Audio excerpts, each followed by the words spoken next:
Good morning friend, welcome to you all in my channel doctor Anshuman Suman. आशा करते हैं आप लोग सभी स्वस्थ और अच्छे होंगे और अपने लक्ष्य के प्रति एकाग्र होंगे। मित्रों, कोविड-19 का सेकेंड वेव जारी है और पूरे दुनिया को प्रभावित कर रहा है। ऐसे में मैं आपसे आह्वान करना चाहता हूं कि आप खुद सुरक्षित रहें और लोगों को भी सुरक्षित रहने का मौका दें। मित्रों, बहुत दिन के बाद मैं पुनः YouTube के माध्यम से आपसे जुड़ने का प्रयास कर रहा हूं और जैसा कि आप लोग जानते हैं कि मैं तथ्य अर्थात फैक्ट से ज़्यादा कंसेप्ट पर जोर देता हूं। आज पुनः मैं आपके लिए बहुत ही शानदार कंसेप्ट लेकर आया हूं। आप पूरी वीडियो को देखें, बहुत ही आनंद आएगा। और अभी तक जिस प्रकार से आपने मुगल वंश की स्थापना को पढ़कर समझने की कोशिश किया था, उससे बिल्कुल अलग आपको समझने के लिए आज मौका मिलेगा। तो मैं आशा करता हूं कि इस चैलेंजिंग अर्थात चुनौतीपूर्ण समय में आप एक नए चीज़ों को नई ऊर्जा के साथ जब सीखेंगे तो बहुत ही आनंद आएगा। मित्रों, तो आज का जो मेरा टॉपिक्स है, मध्य एशियाई हलचल के समय में ही किस प्रकार से मुगल वंश की स्थापना हो गया, ये जानना बहुत ही इंटरेस्टिंग होगा। तो हम लोग का जो टॉपिक्स होगा, हम वहाँ तक समझेंगे कि आखिर मुगल वंश की स्थापना भारत में आकर क्यों हुई, क्या हलचल हो रहा था मध्य एशिया में, इस बात को हम लोग समझेंगे।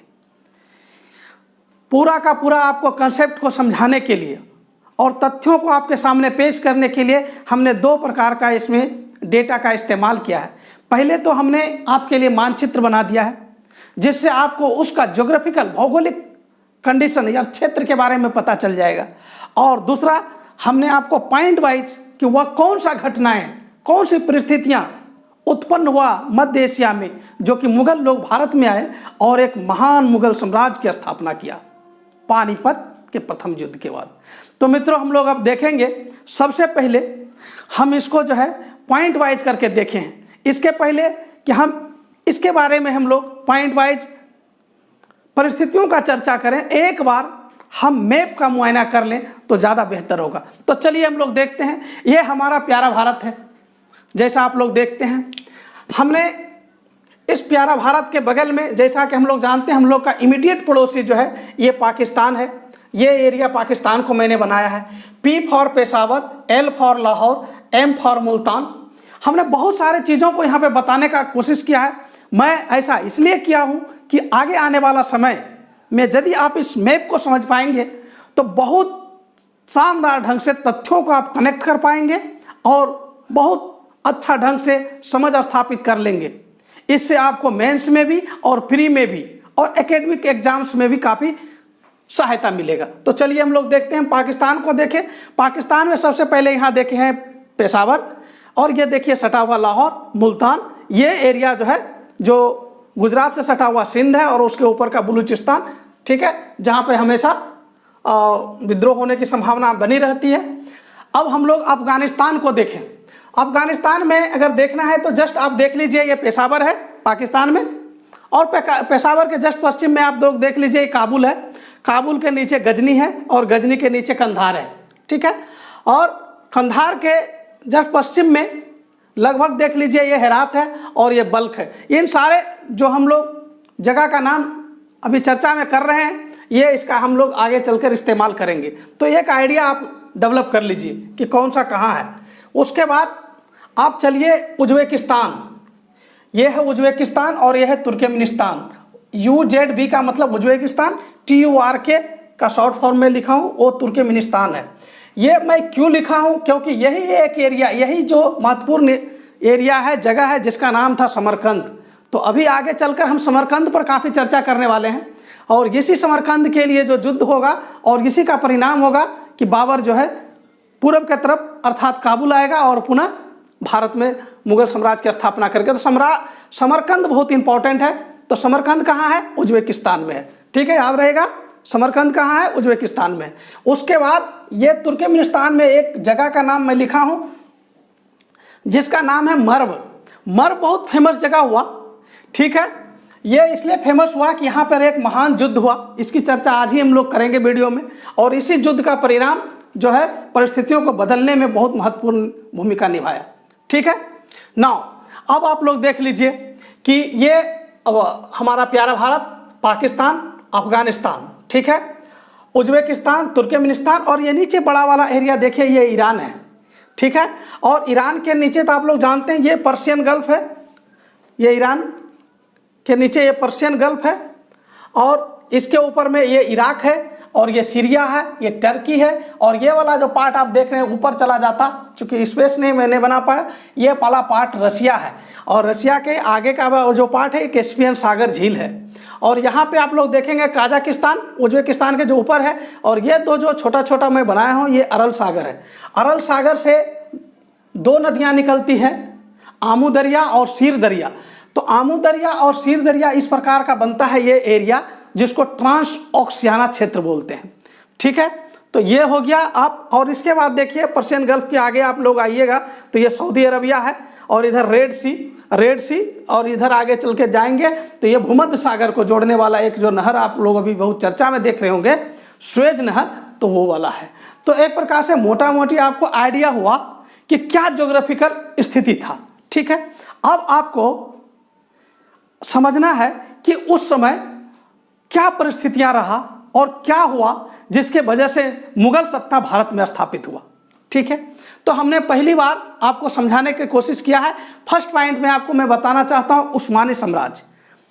एक अचानक सी बात आया, हम बात कर रहे हैं उस्मानी साम्राज्य का।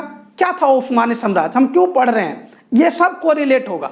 तो जब सबसे पहले आप जानिए उस्मानी साम्राज्य या एक इस्लाम साम्राज्य था, जिसकी स्थापना 1299 ईस्वी में हुआ था, और इसका मुख्य केंद्र सीरिया और अनातोलिया था। अब जब सीरिया और अनातोलिया की बात कर रहे हैं मित्रों, तो आपको मैप में जानना चाहिए। देखिए कहाँ है सीरिया, अनातोलिया, जस्ट रसिया के जस्ट पीछे वाला भाग में सीरिया, ठीक है, और तुर्की में अनातोलिया है। तो समझ में आ गया होगा आप लोग कैसे उसको हम लोग कनेक्ट कर पा रहे हैं। तो ये उस्मानी साम्राज्य था। और मैं आपको बता दूं उस्मानी साम्राज्य 1299 ईस्वी में जो स्थापित हुआ था, ये 15वीं शताब्दी में आते आते पुनः उत्थान की ओर जा रहा था। उस्मानी साम्राज्य बहुत बड़ा साम्राज्य था। इसमें एशिया के क्षेत्र, अफ्रीका के क्षेत्र, यूरोप के क्षेत्र भी शामिल थे। आप सोच सकते हैं कि 3 महादेश के क्षेत्र उस्मानी साम्राज्य में शामिल था। लेकिन उसका जो एक प्रकार से कह सकते हैं कि कसक जो बच गया था वह था ईरान। वो उस्मानी साम्राज्य हमेशा ईरान को अपने साम्राज्य में मिलाने का प्रयास किया। हालांकि कुछ बहुत कम समय के लिए उस्मानी साम्राज्य में ईरान को मिलाया जा सका, लेकिन ईरान उसके अधीन नहीं रहा। ये उसके लिए हमेशा कसक का सब्जेक्ट था। उस्मानी साम्राज्य का संबंध सुन्नी से था। इस्लाम में 2 सेक्ट बहुत महत्वपूर्ण है, एक सुन्नी और दूसरा शिया। और आप देखेंगे कि ईरान में जो एक साम्राज्य का अभ्युदय हुआ वो शिया साम्राज्य का अभ्युदय हुआ, और उस्मानी साम्राज्य जिसके बारे में हम चर्चा कर रहे हैं वो सुन्नी साम्राज्य से संबंधित था, और उसके अधीन ईरान नहीं आ रहा था। तो आप समझ सकते हैं कि उन दोनों के बीच में किस प्रकार से संघर्ष वाला स्थिति रहा होगा। तो उस्मानी साम्राज्य आप समझे एक बहुत बड़ा इस्लामिक साम्राज्य जिसका साम्राज्य विस्तार 3 महादेश में था। किस किस महादेश में, एशिया में, अफ्रीका में और यूरोप में, और जिसका प्रमुख केंद्र जो था वो था सीरिया और अनातोलिया। तो उस्मानी साम्राज्य के बारे में अभी समझ गए हैं। लेकिन उस्मानी साम्राज्य में ईरान नहीं था। ये ईरान का एरिया आप देख लीजिए, ये पूरा पीछे का एरिया था उस्मानी साम्राज्य में, लेकिन ये ईरान वाला एरिया जो हम अभी चर्चा कर रहे हैं उस्मानी साम्राज्य में नहीं था। चलिए अब दूसरा चीज हम समझेंगे सफवी साम्राज्य। तो सफवी साम्राज्य का भी अभ्युदय जो है 15वीं शताब्दी में हुआ, और सफवी साम्राज्य का जो उदय हुआ वो शिया धर्म का पोषक हो गया। और सफवी लोग जो थे वे अपने आप को बताया कि हम पैगंबर के वंशज हैं। तो देखिए उस्मानी साम्राज्य जो कि सुन्नी संप्रदाय से संबंधित था, और ईरान में जो एक नया साम्राज्य का अभ्युदय हुआ वो हुआ सफवी साम्राज्य। वो क्या हुआ, सफवी साम्राज्य हुआ। और शिया और सुन्नी एक दूसरे का कट्टर होता है। तो एक प्रकार से जब 2 साम्राज्य सामने में था और दोनों का जब विचारधारा अलग था, दोनों एक दूसरे को अपने साम्राज्य में मिलाने का होड़ में था, तो संघर्ष वाजिब था कि नहीं? यस, ये वाजिब था। सफवी साम्राज्य भी चाहता था उस्मानी साम्राज्य के क्षेत्रों को अपने कब्जे में कर लें, और उस्मानी साम्राज्य भी यही चाहता था कि सफवी साम्राज्य अर्थात ईरान को अपने अधीन कर लें। तो ये संघर्ष की स्थिति बना हुआ था। आगे देखेंगे आखिर क्या हुआ। ठीक है, अब देखेंगे इसी बीच में तैमूरिया सल्तनत, ये दोनों साम्राज्य का तो उत्थान हो रहा था। तैमूरिया सल्तनत क्या था? आप लोग जानते हैं कि मध्य एशिया में मंगोलों का साम्राज्य बहुत बड़ा था और 15वीं शताब्दी में मंगोल साम्राज्य का विघटन हो गया। क्या हुआ? 15वीं शताब्दी में जहां दो महान साम्राज्य का उदय हुआ, एक उस्मानी और सफवी, तीसरा काम क्या हुआ? मंगोल साम्राज्य का पतन हो गया। मंगोल साम्राज्य का पतन हुआ, वहीं पे तैमूर साम्राज्य का उत्थान हुआ, जिसमें एक नायक जिसका नाम था तैमूर लंग, उन्होंने ईरान और तुरान दोनों को एक सूत्र में बांध दिया। तो ईरान मित्रों आप जानते हैं ईरान का एरिया ये है, और तुरान का एरिया जो अभी हम बताए एक कंसेप्ट है, हमेशा के लिए इसको आप याद रखिए और समझिए, आगे चल करके कई बार इसका इस्तेमाल होगा। तुरान का एरिया क्या होता है? तुरान का एरिया ट्रांस ओशियाना का एरिया है, जिसमें उज्बेकिस्तान, ताजिकिस्तान, तुर्कमेनिस्तान इत्यादि एरिया आता है। यदि ज्योग्राफिकल दृष्टिकोण से आपको समझाने का प्रयत्न करूं तो तुरान का मतलब होता है जो अरल सागर से निकलने वाली दो नदियां का हम चर्चा किए थे, आमू दरिया और शीर दरिया। आमू दरिया और शीर दरिया के बीच के क्षेत्र को जनरली हम लोग तुरान के रूप में मानते हैं। तो ये ईरान को भी और तुरान को भी तैमूर लंग ने यानी तैमूर ने एक सूत्र में बांध दिया, अर्थात इसका भी साम्राज्य, तैमूर का साम्राज्य भी मजबूत हुआ। इसके बाद तैमूर का पोता जिसका नाम था शाहरुख, उन्होंने कला और साहित्य का बहुत बड़ा पोषक था। उन्होंने कला एवं साहित्य का बड़े स्तर पर पोषण किया, और जब कला एवं साहित्य का पोषण होगा यानी कि उसका जब प्रोत्साहन होगा तो निश्चित रूप से वह क्षेत्र क्या होगा, कला और साहित्य के क्षेत्र में अपनी प्रतिष्ठा को बढ़ा लेगा। और इसी प्रकरण में समरकंद की प्रतिष्ठा, ये समरकंद अभी जिसके बारे में हम चर्चा कर रहे हैं, तो ये तैमूर लंग का जो पोता था शाहरुख ने कला एवं साहित्य का क्या क्या प्रोत्साहन दिया, और जिससे यह समरकंद जो कि उज्बेकिस्तान में अभी हम चर्चा किए थे, उज्बेकिस्तान में ये समरकंद का प्रतिष्ठा को बढ़ा दिया। यानी अब समरकंद जो है इस्लामिक जगत में एक प्रतिष्ठित प्लेस हो गया। तो स्वाभाविक बात है कि इस्लाम का हर वह साम्राज्य समरकंद को पाने का प्रयास करेगा। अब कंसेप्ट आ रहा है, समझ में आ रहा है कि हम समरकंद क्यों बताए थे। अब समरकंद शाहरुख के कला एवं साहित्य के प्रोत्साहन से समरकंद का प्रतिष्ठा बढ़ा है, किसमें? पूरे इस्लामिक जगत में। तो समरकंद को पाने का होड़ हर इस्लामिक साम्राज्य में लग जाएगा। कंसेप्ट समझ में आ रहा होगा मित्रों, मुझे पूरा भरोसा है। तो ठीक है, इसी प्रकार से आप लोग ध्यान से सुनते रहिए।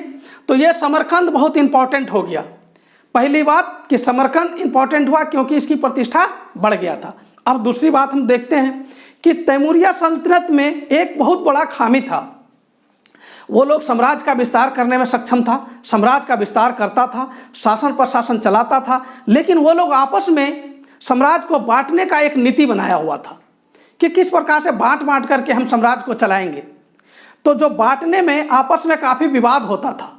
तो यही प्रकरण हुआ कि तैमूरिया बंटवारा जो नीति था, उसका जो पॉलिसी था, जिस प्रकार से वो बांटता था अपने साम्राज्य को आपस में ही, उससे आपसी कलह हुआ।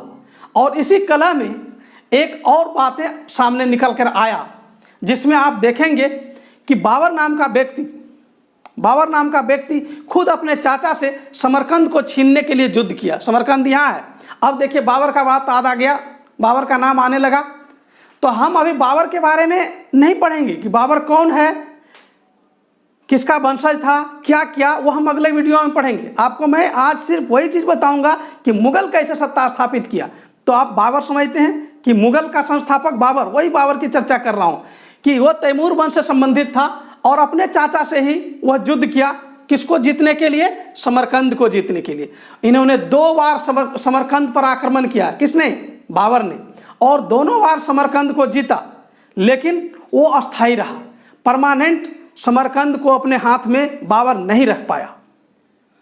चलिए, तो हम लोग अभी उस्मानी साम्राज्य को देखे थे, उसके बाद सफवी को देखे थे, और हम लोग तैमूर सल्तनत को भी समझे। और तैमूर सल्तनत का एक वीर योद्धा बाबर के बारे में भी जाने, क्योंकि वो अब ये युद्ध कर रहा है समरकंद को पाने के लिए। 2 बार जीता भी है लेकिन वो अस्थायी नहीं कर पाया।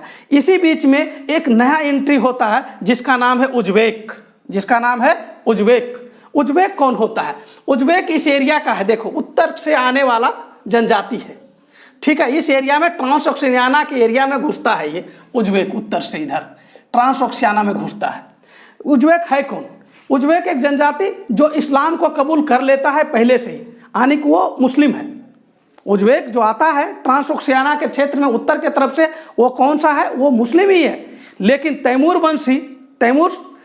वंशी लोग उसको हीन मानता है। वो मानता है कि उज्बेक जो है असंस्कृत है, बर्बर है, सभ्य नहीं है। लेकिन उज्बेक जब इधर प्रवेश करता है तो अपनी शक्ति से लड़ने और अपना जगह बनाने का प्रयास करता है।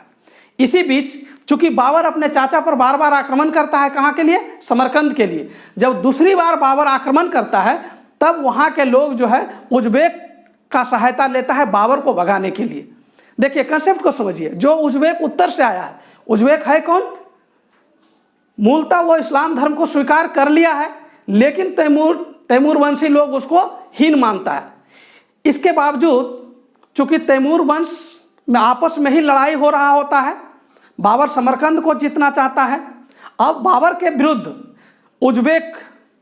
उज्बेक सेनापति जिसका नाम है शैबानी खां, उसका सहयोग लेने का प्रयास करता है और शैबानी खां बाबर के विरुद्ध लड़ता है। अब ध्यान से देखिए कि बाबर अभी अपने चाचा को हराया था समरकंद को जीतने के लिए, जीता भी कुछ दिन के लिए। दूसरी बार जब बाबर समरकंद को जीतने के लिए आया तब उज्बेक सरदार शैबानी खां बाबर का सामना किया, ठीक है। और इसलिए बाबर का सामना जब शैबानी खां से हुआ तो शैबानी खां उसमें जीत गया और बाबर को खदेड़ दिया। बाबर को वहाँ समरकंद में टिकने नहीं दिया। तो समरकंद से जब बाबर को खदेड़ा गया तो समरकंद, देख लिए समरकंद कहाँ पे? यहाँ पे। यहाँ से उज्बेक जब इसको खदेड़ा तो इधर इसको भागने का रास्ता नहीं था तो बाबर चला इधर, तो बाबर आ गया काबुल। और काबुल कब आया? 1504 ईस्वी में काबुल आया और काबुल को वो जीत गया बाबर। लेकिन उसके मन में ये कसक नहीं गया। वो चाहता था, बाबर चाहता था कि समरकंद से शासन करें, इसलिए वो 14 वर्षों तक इसका इंतजार किया कि कब वह स्थिति आएगा जब वो बाबर जो है इसका बदला शैबानी खां से लेगा। तो आप लोग समझ गए शैबानी खां कौन था? एक उज्बेक था जिसने कि बाबर को वहाँ से खदेड़ दिया और बाबर अब पश्चिम को छोड़ करके पूरब काबुल आया और काबुल को जीत करके 1504 में यहीं पे वो रहने लगा और इंतजार करने लगा कि कब परिस्थितियां उसके पक्ष में होगा कि पुनः वो समरकंद को जीतेगा। ठीक है, यहां तक आप लोग समझ गए। अब देखते हैं कि ये क्या सफवी साम्राज्य शाह इस्माइल, उसका शासक जो था उसका नाम था शाह इस्माइल, उसका सामना होता है शैबानी खां से। ठीक है, और शैबानी खां से फिर ये क्यों लड़ जाता है? अब समझिए, हम अभी सफवी साम्राज्य की बात किए थे। सफवी साम्राज्य वही सफवी साम्राज्य जिसकी चर्चा हम लोग कहे थे कि वो शिया धर्म को मानता था। शैबानी खां जब बाबर को खदेड़ देता है तो उसका मनोबल बढ़ जाता है। अब वो इर्द गिर्द के एरिया को भी जीतता है और हेरात को भी जीत लेता है। किस हेरात को? जिस हेरात का चर्चा हम लोग यहाँ किए थे, अभी आप लोग को समझ में आ रहा होगा। इस हेरात को जब ये जीतता है तब ये ईरानी साम्राज्य मानता है कि यह हेरात का एरिया जो है वो सफवी साम्राज्य का हिस्सा है। जबकि शैबानी खां जब इसको जीतता है तो उसको अच्छा लगेगा? बिल्कुल नहीं लगेगा। तो शैबानी खां का सामना अब जो हो जाएगा, यहाँ पे है शाह इस्माइल। यहाँ पे कौन है? शाह इस्माइल है। और ये जो है शैबानी खां इसको जीतता है, इसलिए शैबानी खां और शाह इस्माइल में युद्ध हो जाता है। इसी युद्ध को मर्व का युद्ध कहते हैं। इस युद्ध को क्या कहते हैं? मर्व का युद्ध कहते हैं। मर्व कहाँ है? ये देख लीजिए, ये मर्व यहाँ है, यानी कि ये युद्ध तुर्कमेनिस्तान में हुआ दोनों के बीच में। तो मर्व के युद्ध में शैबानी खां को हरा करके शाह इस्लाम मार डालता है, यानी शैबानी खां को खत्म कर देता है मर्व के युद्ध में। कौन? शाह इस्माइल। तो एक बात आप समझिए, उज्बेक सरदार शैबानी खां बाबर को खदेड़ देता है, बाबर काबुल चला जाता है। अब उज्बेक सरदार शैबानी खां का सामना शाह इस्माइल से होता है। शाह इस्माइल जो सफवी साम्राज्य का शासक है, अब वो क्या करता है? शैबानी खां को मार डालता है। तो कंडीशन हो रहा है, अब जो ये एरिया का जो आ रहा है वो शाह इस्माइल ताकतवर होकर निकला। ठीक है, अब इसी बीच में क्या हुआ कि बाबर जो है जब देखा ये एरिया क्या हुआ, शून्य हो गया है, तो बाबर जो है पुनः प्रयास किया कि अब जो है बाबर के लिए परिस्थितियां अनुकूल था, तो बाबर जो है समरकंद को जीतने के लिए पुनः प्रयास किया। हम पहले ही बता चुके हैं बाबर इंतजार कर रहा था, कितने साल से, 14 साल से बाबर इंतजार कर रहा था कि कब ऐसा अवसर मिलेगा कि पुनः जाकर के उस क्षेत्र को, समरकंद को जीता जाए। तो इस बार बाबर ईरानी फौज का सहारा लिया और पुनः समरकंद को जीत लिया। समरकंद को जीत जरूर लिया, लेकिन समरकंद को जीतने के बाद वहाँ शासन प्रशासन चलाना बाबर के लिए बहुत ही कठिन हो गया था। बाबर स्वतंत्रता प्रेमी व्यक्ति था, जबकि ईरानी फौज, ईरानी सरदार जो थे, ईरानी सिपा सलार जो थे, वो बाबर पर नियंत्रण चाहता था। ऐसे में बाबर को घुटन हो रहा था, ठीक है। और इसी दरमियान में क्या हुआ कि उस्मानी साम्राज्य और शाह इस्माइल के बीच में एक युद्ध हुआ। उस्मानी साम्राज्य और शाह इस्माइल के बीच में जब युद्ध हुआ तो शाह इस्माइल उस युद्ध में हार गया और उस्मानी साम्राज्य, जो ये वाला पुराना वाला सबसे बड़ा इस साम्राज्य था, वो इस ईरान को जीत गया। ऐसे में आप देखें कि एक तो बाबर को संरक्षण कौन दे सकता था? शाह इस्माइल दे सकता था। क्यों कि शाह इस्माइल जो था, उसी का सेना के बल पर वो समरकंद को जीता था। अब शाह इस्माइल खुद उस्मानी साम्राज्य, जो सबसे बड़ा साम्राज्य था, उससे हार गया था। तो इसलिए स्वाभाविक बात था कि बाबर के लिए वहाँ ठहरना बहुत मुश्किल था। और इसी बीच में उज्बेक शक्ति शैबानी खां, जिसको मार डाला गया था शाह इस्माइल के द्वारा, अब वह धीरे धीरे, उसका जो उज्बेक लोग थे वो लोग काफ़ी ताकतवर हो गए और इस एरिया में उज्बेक अपना शक्ति को बढ़ा लिया, समरकंद के एरिया में। अब यदि इसको समराइज करने का प्रयत्न करें तो हम इस प्रकार से इसे समराइज करेंगे मित्रों। पहली संघर्ष जो हुआ ट्रांसओक्सियाना अर्थात समरकंद के लिए, वह संघर्ष हुआ था बाबर और शैबानी खां के बीच में, जिसमें शैबानी खां का विजय हुआ। बाबर को समरकंद से खदेड़ दिया गया, बाबर को काबुल में जाकर शरण लेना पड़ा, ठीक है। अब दूसरा जो संघर्ष हुआ ईरानी साम्राज्य अर्थात सफवी साम्राज्य का, अर्थात शाह इस्माइल का शैबानी खां के साथ। शैबानी खां को हराकर मार डाला गया। और जो तीसरा संघर्ष हुआ वह संघर्ष हुआ सफवी साम्राज्य और उस्मानी साम्राज्य के बीच में। उस्मानी साम्राज्य जो कि सबसे बड़ा साम्राज्य था, सफवी साम्राज्य को हरा दिया। और इस तमाम परिस्थितियों के बीच उज्बेक की शक्ति में वृद्धि हुआ और उज्बेक पुनः अपनी शक्ति समरकंद और ये ट्रांसओक्सियाना वाला क्षेत्र में बढ़ा लिया। ऐसे में इन तमाम परिस्थितियों और संघर्षों ने एक अवसर दिया उज्बेकों को कि वो अपनी सत्ता को समरकंद का एरिया और ट्रांसओक्सियाना के एरिया में मजबूत कर सके। अर्थात उज्बेक बहुत शक्तिशाली हो गया था और उस समरकंद का जो एरिया था और ये जो एरिया ट्रांसओक्सियाना का एरिया था, वहाँ पे मजबूती से वो खड़ा हो गया। ऐसे में बाबर के लिए अब कोई रास्ता नहीं बचा था कि वो पीछे मुड़कर देखे, अर्थात पश्चिम की ओर देखे, क्योंकि उज्बेक शक्ति यहाँ पे काफ़ी शक्तिशाली हो गया था। एकमात्र रास्ता था बाबर के लिए कि वह पूरब की तरफ जाए। वह काबुल ऑलरेडी पहुँच चुका था। तब बाबर ने